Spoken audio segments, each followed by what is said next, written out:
yo. Es que se me desconfiguró el vídeo. Vamos a desarrollar, chicos, una parte de la psicopatología, ya lo que es psicopatología general. Vamos a desarrollar lo que es psicopatología de la afectividad, ya entendiendo que la vida afectiva es un componente igualmente complejo, con múltiples características, y lo que ustedes tienen que recordar en la parte afectiva es que nosotros valoramos dos cosas en la afectividad: el estado de ánimo, que viene a ser la declaración subjetiva de cómo está la vida afectiva del individuo, es decir, lo subjetivo, y el afecto viene a ser lo que yo puedo observar. Recuerden eso, ¿ya? Esas son dos cosas importantes. Entonces, antes de conocer lo anormal, tenemos que conocer lo normal, ¿sí? Entonces, primeramente, ¿qué es la afectividad? La afectividad es una función, como les decía, es un término amplio que va a incluir, ¿no es cierto?, emociones, sentimientos, el propio estado de ánimo, el afecto, y el afecto a través de ¿qué? Uno, la expresión verbal. Recuerden, ¿no es cierto?, que al momento de que uno habla o empieza a entonar un lenguaje, tiene una prosodia o tiene una inflexión a nivel de sus palabras. Cuando yo estoy triste, puedo, por ejemplo, hablar con un tono más bajo. Y cuando probablemente yo tengo un afecto aplanado, muy propio, por ejemplo, de pacientes con un cuadro psicótico crónico, el lenguaje se vuelve monótono. Recuerden, por ejemplo, que si ustedes han visto en semiología un paciente con Parkinson, ¿cómo es su lenguaje? No tiene ninguna inflexión, es monótono, ¿no es cierto? Y la expresión no verbal, que tiene que ver con los movimientos y la mímica facial, ¿correcto? Cada vez que nosotros experimentamos una emoción que es, digamos, transitoria, tenemos una mímica facial. Y hay un sustrato neurobiológico para esta afectividad, ¿correcto? Y la afectividad también se expresa a través del lenguaje, a través de la parte cognitiva, es decir, los pensamientos, las ideas que yo puedo tener, y a través de mi conducta, ¿correcto? Y tienen características, es decir, este conjunto de estados y tendencias que nosotros como personas vivimos, va a tener características, se experimentan de forma propia e inmediata. Esa es la característica de la subjetividad. La emoción que yo experimento o los sentimientos que yo experimento son propios, son míos, ¿no es cierto? Y de manera inmediata. Si en estos momentos sucede un terremoto, ¿qué va a pasar? Cada uno va a tener un nivel de miedo muy diferente a cada uno de nosotros en una clase. Subjetividad luego, ya que influyen en toda su personalidad y conducta, es decir, tiene trascendencia. El afecto va a influir en cómo yo me interrelaciono con las demás personas y cómo también me comporto. Y finalmente tiene una comunicatividad, especialmente a través de ¿qué? De la expresión, tanto verbal como no verbal. Y se experimentan en sentimientos o en emociones de polaridad. Recuerden, alegría, tristeza, ¿no es cierto? Ira, calma. Entonces, por lo general se distribuyen en términos duales. Recuerden estas tres características: subjetividad, trascendencia, comunicatividad y polaridad de la afectividad, ¿sí? Entonces, ahora vamos a ver lo que son estos términos que al inicio marcamos, ¿no? ¿Qué es emoción, qué es sentimiento, qué es pasión, finalmente qué es estado de ánimo y finalmente qué es afecto? Las emociones, recuerden esto, ¿no? Se representan en el teatro del cuerpo, y los sentimientos se representan en el teatro de la mente. Entonces, lo que yo quiero que recuerden, y esto siempre yo les recalco, ¿no es cierto? La emoción es más física, es más somática, ¿correcto? Es la descarga probablemente noradrenérgica cuando nos exponemos a un determinado estímulo. En cambio, el sentimiento es más perdurable, dura más tiempo, ¿ya? Entonces, la emoción, como les decía, son estados afectivos experimentados de forma rápida y breve, y son desencadenados ya sea por estímulos internos, pensamientos, o estímulos externos que vienen a ser estímulos en general, ¿no? Puede ser, por ejemplo, el claxon yo estoy caminando por la calle y el claxon de un carro que me asusta, ¿no es cierto? Y además se acompañan de síntomas neurovegetativos. Eso recuerden, por favor, ¿ya? Es decir, hay una descarga noradrenérgica donde va a haber incremento de la frecuencia cardíaca, incremento de la presión arterial, sudoración, ¿sí? y va a haber una respuesta fisiológica. Y esto justamente se experimenta y hay una gran diferencia, ¿no? Algunos indican que la angustia viene a ser la parte física de la ansiedad y la ansiedad viene a ser la parte cognitiva, ¿sí? Y lo que es el sentimiento y el significado, ¿no? Con esta frase de Antonio Damasio, uno recuerda eso, ¿no? Entonces, la experiencia objetiva de la emoción es la propia emoción, y la experiencia subjetiva de la emoción viene a ser el sentimiento. Son más duraderos, menos intensos, mucho más estables que las propias emociones y se instauran de manera paulatina. Por ejemplo, el amor, la culpa, cuando uno experimenta culpa por no haber estudiado, por ejemplo, experimenta esa culpa durante largo tiempo. Pero la ansiedad o el miedo frente a un estímulo, frente a un examen, es corto, porque desaparece el examen, o termina el examen y termina el miedo, ¿no es cierto? ¿Se dan cuenta? ¿Y qué es una pasión? Este término ya se ha dejado muchas veces de lado, pero corresponde a un elemento que tiene la intensidad de las emociones y la duración de los sentimientos. Es, por ejemplo, decir, ¿no? Yo tengo una pasión por un club de fútbol, por ejemplo, y recuerden, muchos ponen, ¿no? Los barristas, pasión crema, pasión brone, eso es, digamos, una pasión, ¿sí? Entonces, esto ya ha quedado claro, qué es emoción, qué es sentimiento y qué es pasión.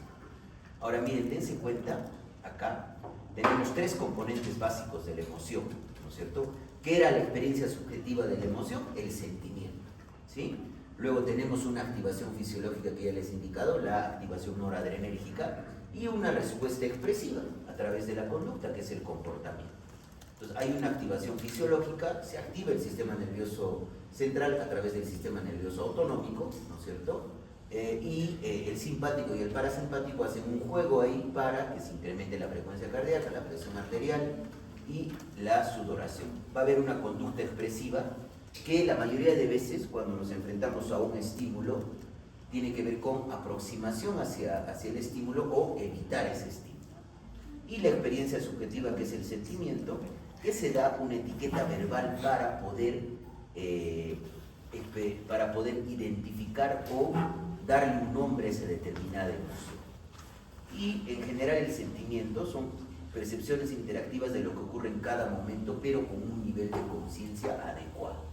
Entonces, con esto queda bien claro, miren, que hay un componente de experiencia subjetiva dentro de la emoción, que es el propio sentimiento, de la conducta expresiva, que va a tener como consecuencias aproximación o evitación a través de la conducta, y la activación fisiológica. Entonces, hay emociones básicas, y estas emociones básicas se experimentan en toda la escala evolutiva filogenética, y tienen una correlación con esas características de la afectividad que les he indicado, que es polaridad, ¿no es cierto? Entonces van en una polaridad: ira, aversión, miedo, alegría, tristeza y sorpresa. Y estas emociones, chicos, están correlacionadas con activaciones en determinadas áreas cerebrales, ¿correcto? Estas son las emociones básicas: ira, aversión, miedo, alegría, tristeza y sorpresa. ¿Ya? Son emociones básicas. ¿Y cuáles son las funciones de las emociones? Primeramente, adaptarnos a un determinado ambiente. Resolvemos un gran problema, es decir, la supervivencia física del individuo. Si yo me encuentro en un bosque frente a un oso y el oso me quiere atacar, yo no me voy a poner a pelearme con el oso, ¿no es cierto? Porque probablemente el oso me va a matar. Entonces, ¿yo qué hago? Huyo, ¿no es cierto? Luego, defendernos, conectarnos con los demás y así como también disfrutar la vida. Tiene una función social porque permite que las personas, a través de la afectividad, nos podemos afiliar con otras y mantener nuestras relaciones sociales, y permite también una función de distanciamiento para permitir una posición social y una función motivacional, ¿no es cierto? Las emociones que nos motivan a actuar, aunque muchas veces hay personas que no controlan las emociones y frente a una emoción o una respuesta a un estímulo pueden actuar de manera impulsiva, ¿correcto? Para darnos cuenta de eso. Entonces, estas son las áreas cerebrales asociadas a la afectividad para que recuerden.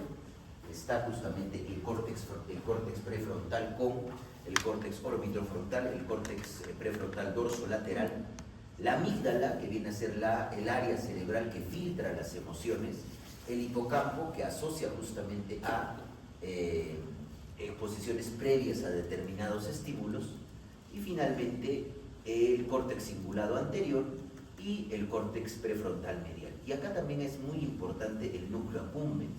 El núcleo accumbens tiene que ver, chicos, con la experiencia de placer con determinadas situaciones, ¿ya? Se libera dopamina en el núcleo accumbens y se experimenta placer.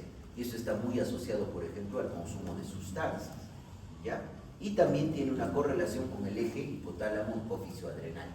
Cuando hay una activación que hace, se libera hormona liberadora de corticotropina, esta actúa sobre la hipófisis anterior y esta libera ACTH, la ACTH baja a las suprarrenales, actúa y estimula que se libere cortisol para una respuesta inmediata. ¿Sí? Y el carácter biopsicosocial de la emoción, ¿no?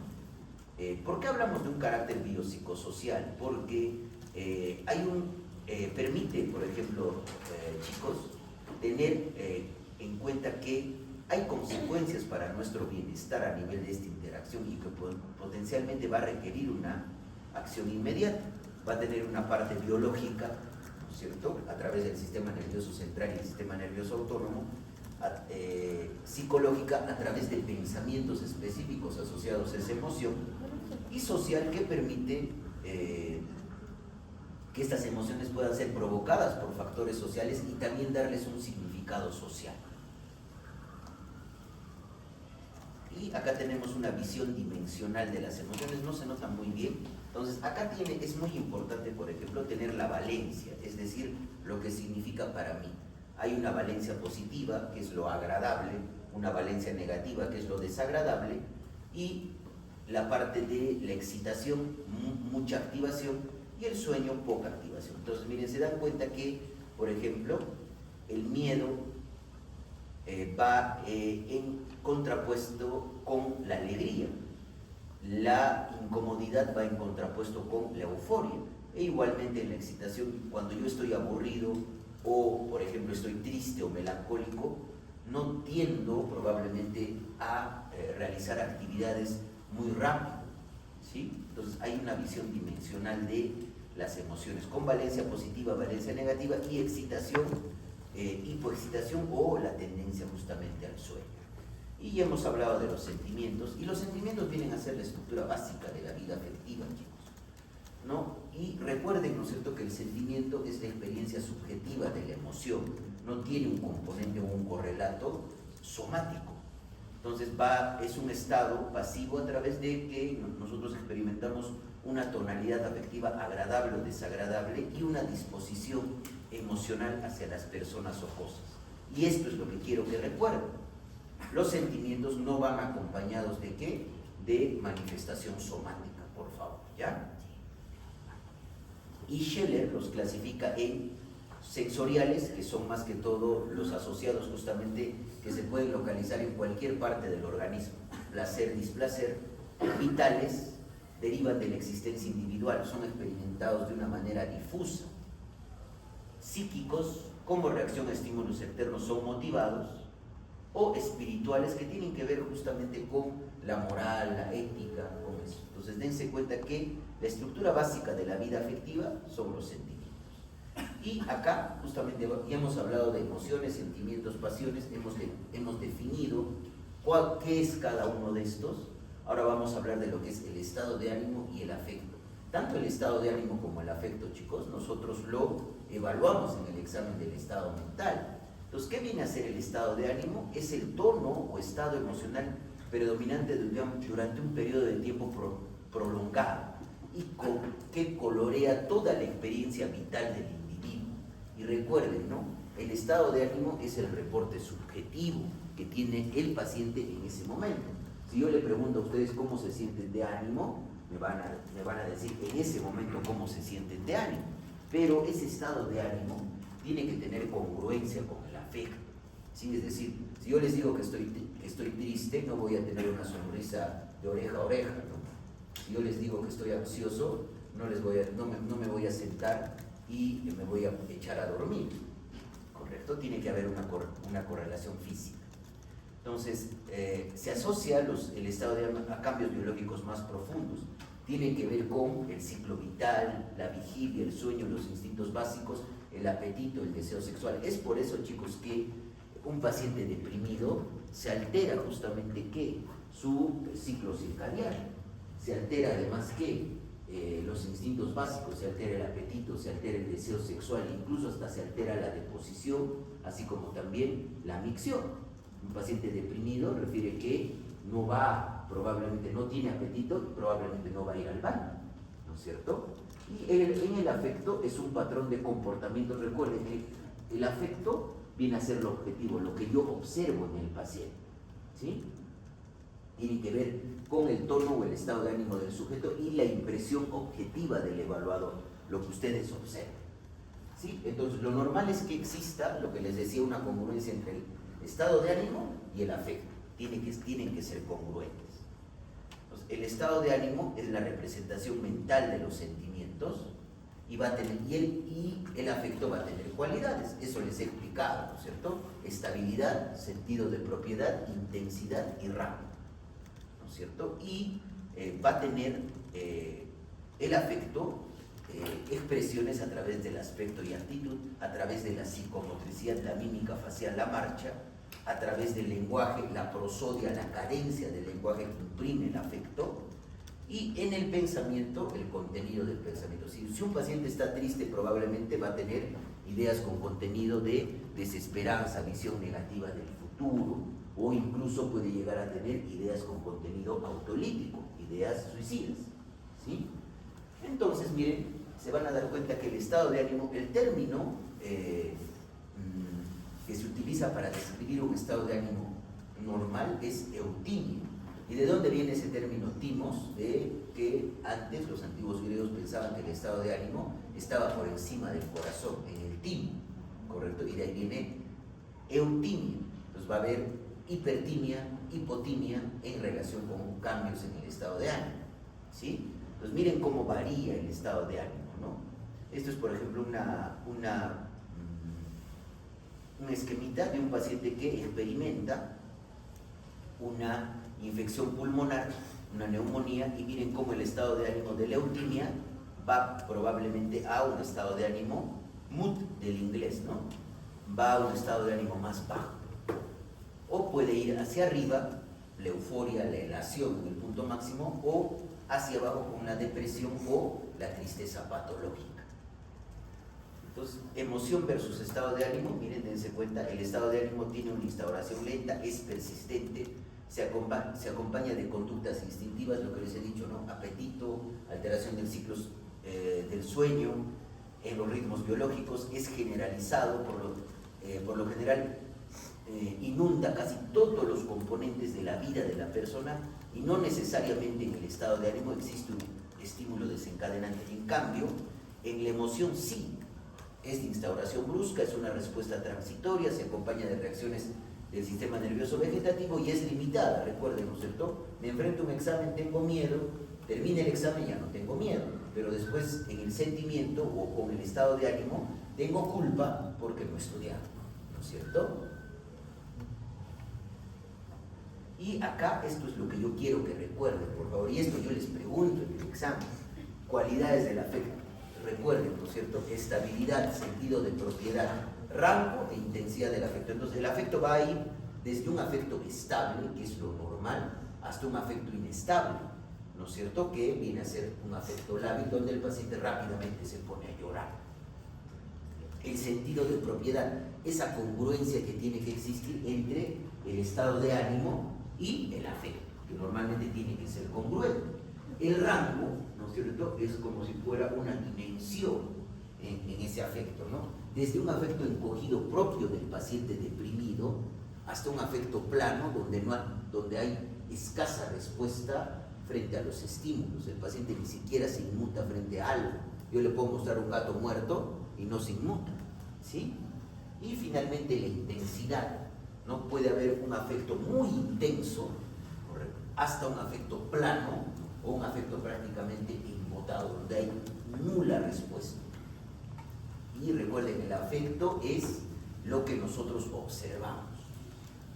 Entonces, ¿cómo valoramos el estado de ánimo? Entonces, normalmente le tenemos que preguntar, no le voy a preguntar al paciente, bueno, ¿cómo está tu estado de ánimo?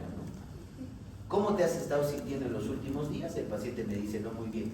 No muy bien, ¿podrías darle algún nombre a ese sentimiento? Solo de veras mal. Me refiero a alguna palabra emocional como triste, nervioso, enojado. Triste, supongo. Entonces, siempre es muy importante, chicos, en la evaluación del estado de ánimo, y algunos de mis alumnos que están acá conmigo, cuando yo evalúo, yo les pregunto, ¿no? Últimamente, ¿cómo te has estado sintiendo? ¿Cómo ha estado tu estado de ánimo? Y el paciente no me define de manera específica, entonces ahí yo le tengo que decir, ¿podrías definirme con una palabra emocional cómo te sientes? De repente te sientes triste, ansioso, preocupado, y el paciente lo define, ¿sí? Y acá, por ejemplo, ¿cómo te has estado sintiendo últimamente? Agitando la cabeza con una mirada penetrante por completo en sube y baja.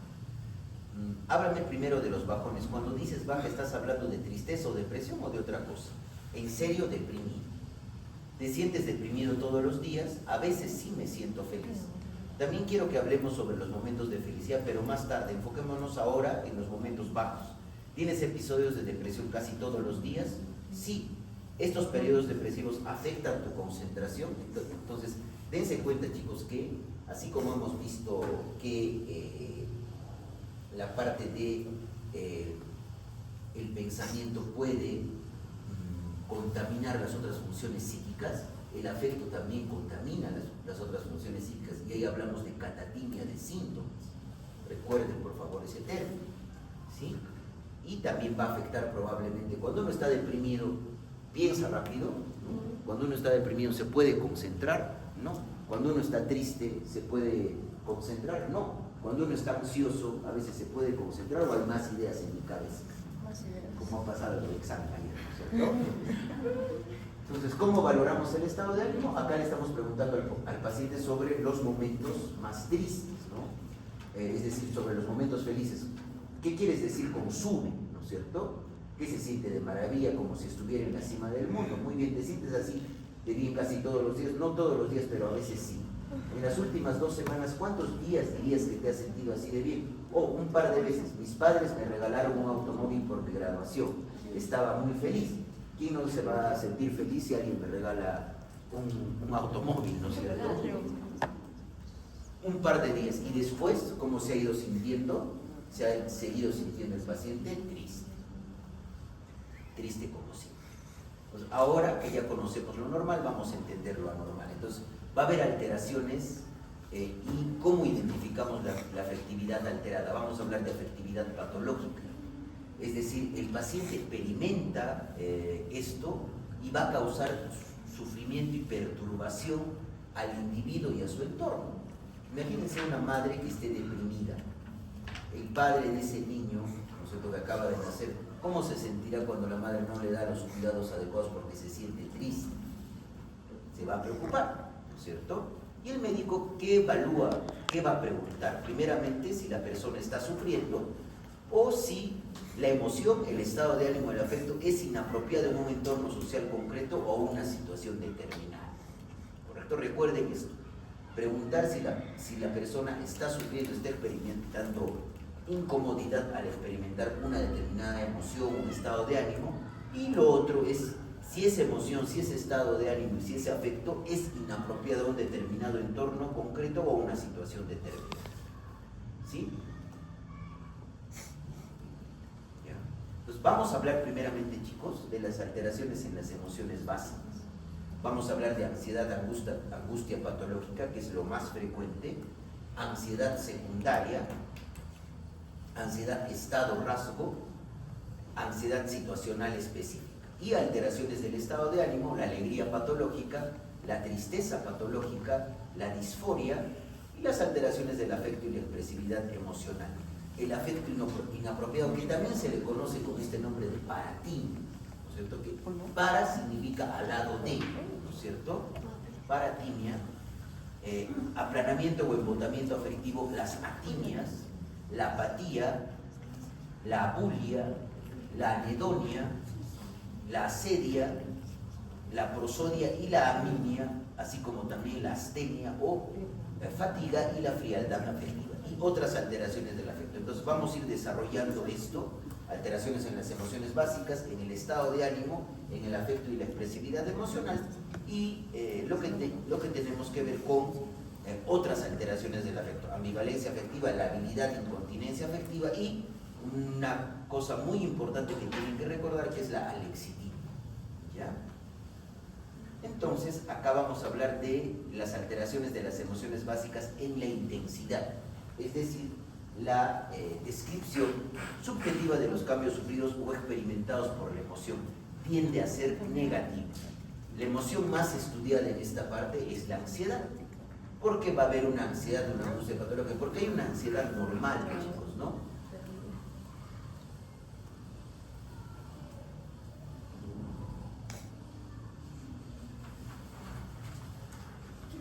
Correcto. Entonces, la ansiedad, la angustia patológica, una ansiedad normal nos permite enfrentarnos a situaciones y es potencialmente adaptativa. Sin embargo, cuando aparece una ansiedad patológica, va a haber una percepción de amenaza, va a haber una activación biológica y una reacción de amenaza, pero esta es desproporcionada primeramente al estímulo, se prolonga cuando ya no está el estímulo y causa sufrimiento al paciente.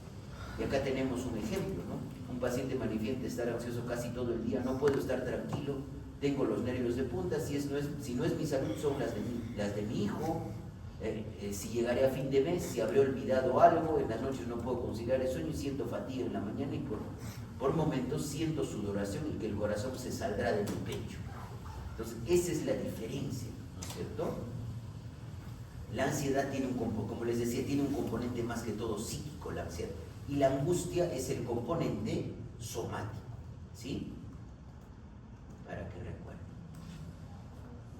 Y miren, por ejemplo, las alteraciones a nivel somático o autonómico que puede haber en la angustia patológica.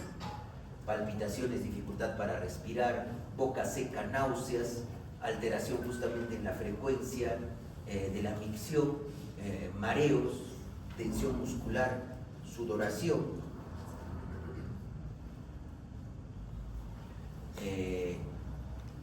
dolor abdominal, temblor, piel fría, y en la parte psíquica vienen pues esos sentimientos de miedo, de irritabilidad, de pánico, de expectativa aprensiva, es decir, que el paciente empieza a pensar que no va a suceder algo malo, sino que va a suceder algo malo al cubo, ¿no es cierto? Eso es cuando hay una ansiedad patológica, preocupación, dificultades para concentrarse, insomnio de características iniciales y incapacidad para relajarse. Y va a haber una manifestación multiforme de la ansiedad primaria respecto a su duración, su intensidad, la adecuación al estímulo, la presencia o ausencia del estímulo desencadenante. Y acá, por ejemplo, en el trastorno de pánico o en el TAC, por ejemplo, un ataque de pánico es la experiencia súbita de una descarga autonómica, cuando de repente frente a ningún estímulo el paciente empieza a experimentar palpitaciones, sudoración, sensación de que puede desmayarse, ¿sí? No hay un estímulo desencadenante, es decir, es una ansiedad sin objeto o una ansiedad flotante en el trastorno de pánico o el trastorno de ansiedad generalizada. En los trastornos fóbicos, ¿qué va a suceder, chicos? ¿No? Hay una ansiedad situacional. Se presenta el estímulo fóbico y eso elicita la respuesta de miedo, ¿sí? Es una ansiedad desproporcionada. ¿Y qué va a tener el paciente? Si yo tengo miedo, por ejemplo, a volar, no voy a querer subirme a un avión. Ya es más que todo situacional. Y en los trastornos obsesivos, ya como lo hemos desarrollado en las ideas, la ansiedad aparece frente al momento que me resisto a esa idea obsesiva.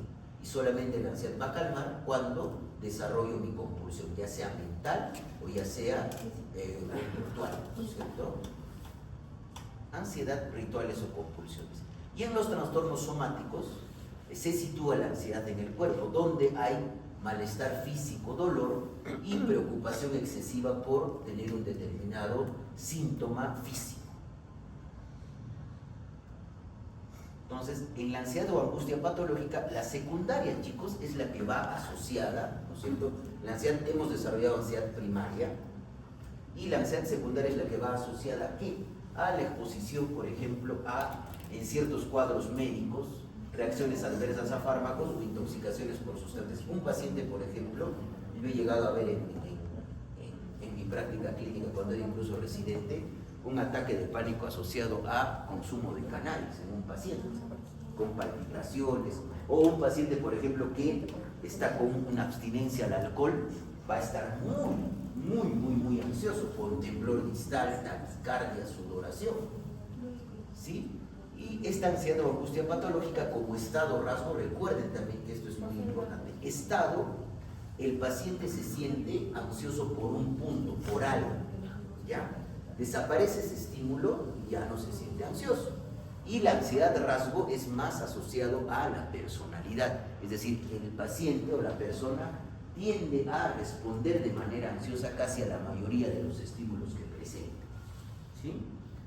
Y al final hablamos de una ansiedad situacional o generalizada. La situacional tiene que aparece frente a un estímulo concreto, y esto es secundario justamente a las fobias. Y la generalizada es la que está asociada a esa ansiedad flotante, es decir, todo el día está el paciente preocupado, y es lo característico justamente en el trastorno de ansiedad generalizada, es el paciente preocupón, que se preocupa incluso por estar preocupado, ¿ya? ¿Quién se ha diagnosticado? No. Ya, y miren, este cuadrito nos permite identificar eso, ¿no? Ansiedad de estado, me siento ansioso en este momento. Ansiedad de rasgo, me siento ansioso todo el tiempo. Ahora, normal, no estoy ansioso por una causa determinada, el examen, por ejemplo, ¿sí? Pero es patológica cuando me siento ansioso sin ninguna causa. Y estado, rasgo que ya les expliqué, y el componente psicológico, ¿no? Los pensamientos o las cogniciones que van asociadas a la ansiedad, y el componente somático, tengo palpitaciones, mis manos tiemblan, tengo dificultad para respirar. Y en el estado de ánimo, como les he dicho, ¿no? El estado de ánimo se puede alterar dando una sintomatología que abarca en esa polaridad, desde la parte más alta positiva hasta la parte más baja negativa. Es decir, desde una exaltación del estado de ánimo, la alegría patológica, hasta una tristeza patológica o hipotimia. La alegría patológica se caracteriza por euforia, ¿correcto? Y en el extremo de polaridad negativa, donde hay falta de afectos, así como también de su expresión, que es una atimia. Y acá, miren, ¿se dan cuenta? Normalmente esto va en un continuo. Esto es lo normal, la eutimia. Puede haber hipertimia para este lado, asociada a alegría patológica, hipotimia con tristeza patológica, y la atimia, donde hay falta de sentimientos, donde hay apatía, donde hay apulia, donde hay anhedo. Es un continuo en el estado de ánimo. Ahora, ¿qué es la alegría patológica? Es un sentimiento donde el paciente se siente que está justamente en la cima del mundo.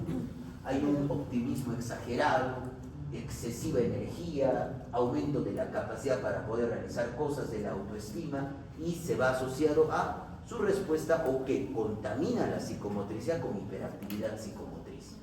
La euforia más a la aceleración del curso del pensamiento, más la hiperactividad psicomotriz. Miren, por ejemplo, una mujer de 69 años fue llevada al hospital inmovilizada por la policía. Ella había entrado en un restaurante, amenazó a los clientes y exigió $500,000 del propietario. Al admitirle estaba animada, hiperactiva, vestía con una ropa muy brillante y teatral. Su expresión emocional era intensa y lábil, estaba eufórica e irritable, con arrebatos de ira que requerían reclusión. Su discurso fue rápido, con presión del habla y tangencial. Ella hablaba constantemente, que varias voces alucinatorias le provocaron a hablar por sus derechos y reclamar sus miles de millones. Ella describió las voces como claras, continuas y viniendo de dos personas por encima de ella. Ella creía que era la mujer más rica del mundo y que había un complot para hacerle daño. Claramente esto es un síndrome maníaco, ¿no es cierto? Y esta paciente en la alteración del pensamiento, ¿qué tiene? A ver, lo que hemos estudiado no es control, alt, suprimir, ¿no es cierto? De la memoria. No, ¿cómo va a ser eso? Sobrevalorada. Si hay presión del habla, fuga de ideas, fuga de ideas. Se dan cuenta de ahí, todo se va, y al final, al último del examen, van a poder diagnosticarme síndromes asociados a características. No es difícil, chicos. Difícil.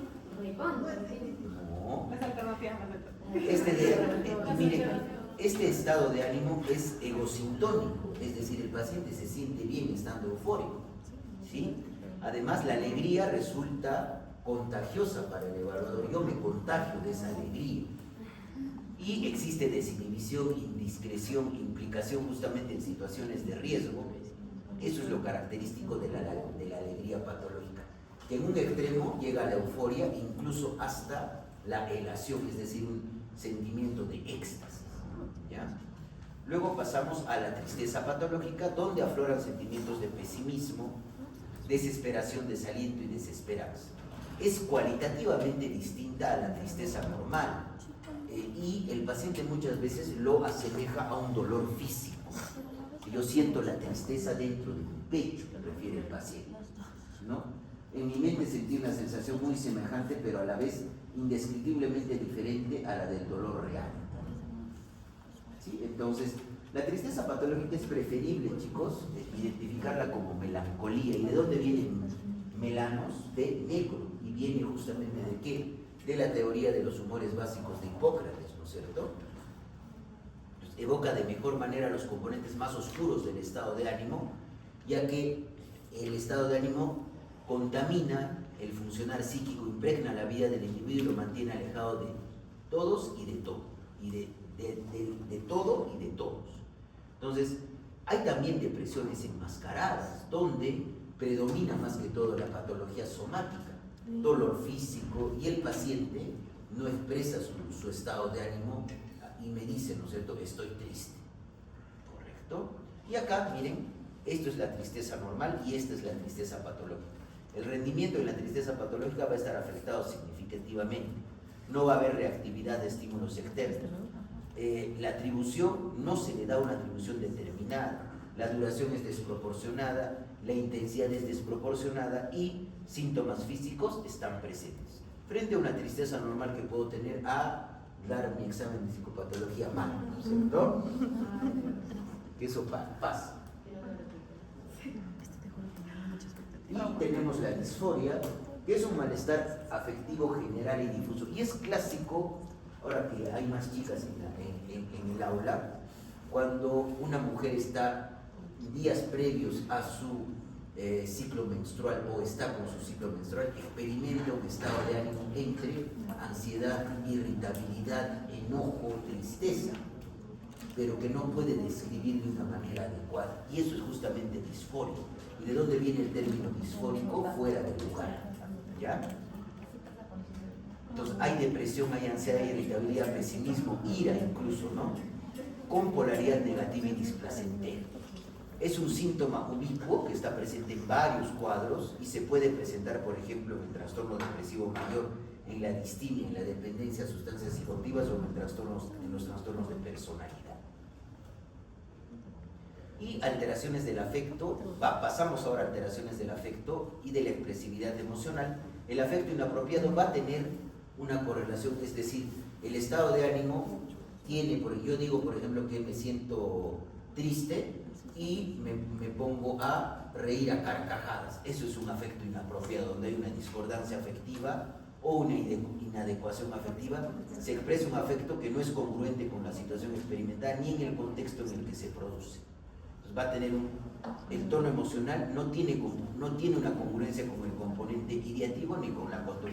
Un paciente con esquizofrenia recibe la noticia que su madre había fallecido, reía de una manera sin sentido, indicando que es una pena que ella ya no esté con nosotros.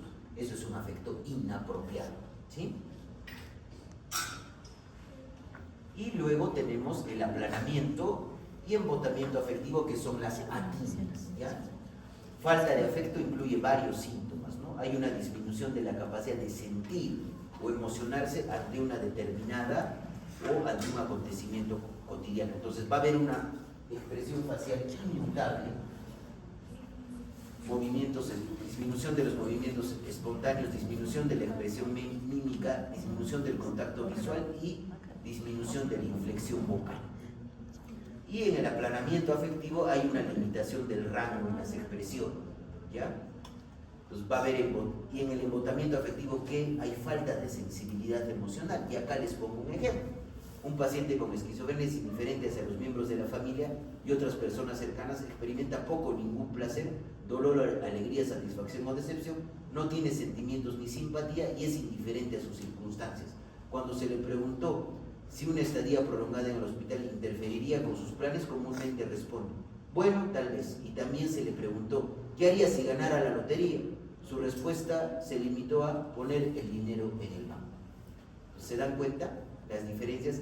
Aplanamiento tiene que ver con una limitación del rango de expresión, tanto en la expresión facial y corporal, y el embotamiento, el paciente no tiene una respuesta o hay una falta de sensibilidad emocional. Creo que estamos sobre la hora, ¿no? Sí. Y entonces, chicos, nos falta 2 segundos.